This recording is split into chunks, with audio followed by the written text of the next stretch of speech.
Everyone remembers the Labour leaders who won elections. Norman Kirk, David Lange, Helen Clark. But what about the Labour leaders who inherited power and failed to keep it? Bill Rowling, Geoffrey Palmer, Mike Moore. These leaders have an interesting place in the nation's history.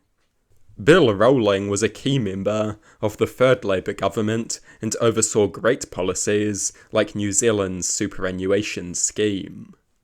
Muldoon abolished this scheme. Had it been kept in place, we would be considerably richer.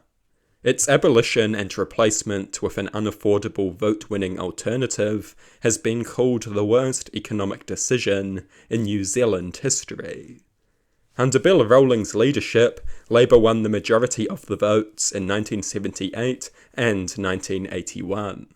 But the first-past-the-post electoral system allowed National to win more seats with fewer votes.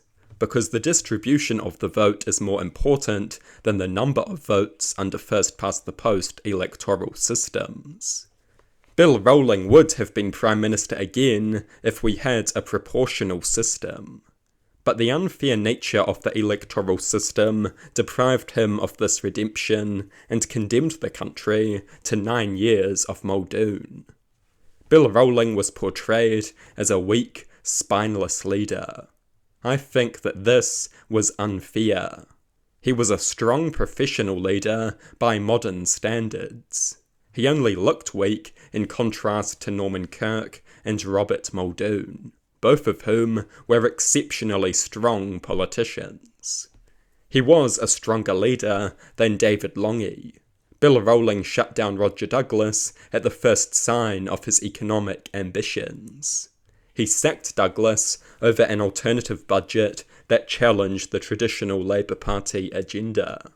Had he remained in control of Labour, Rogernomics would most likely have never happened.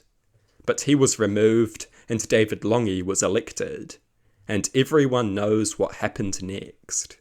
Roger Douglas engaged in brutal economic reform with no mandate whatsoever, and Labour was consumed by infighting.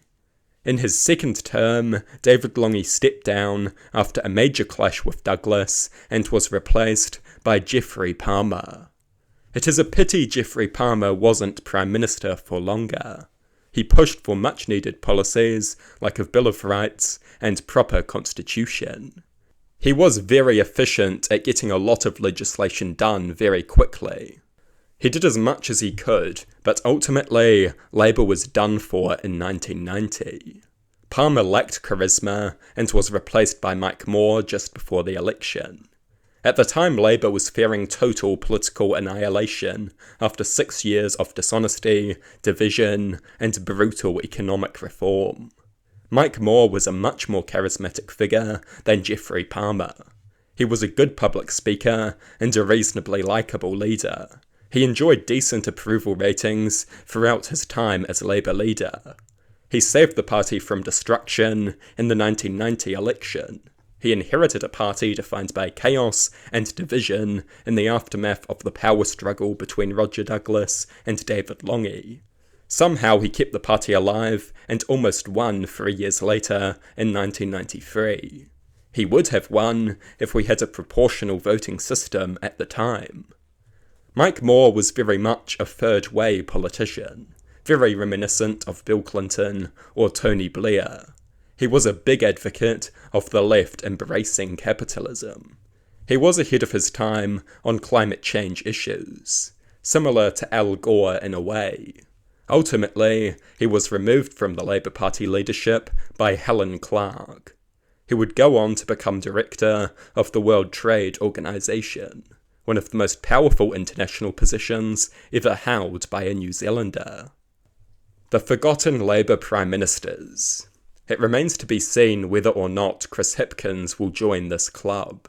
It should be noted that had MMP been in place, Bill Rowling and Mike Moore would have returned to power, and Geoffrey Palmer never contested an election. So perhaps Hipkins will return. In a literal sense, it would be unprecedented. In a technical sense, it is anything but. Only time will tell.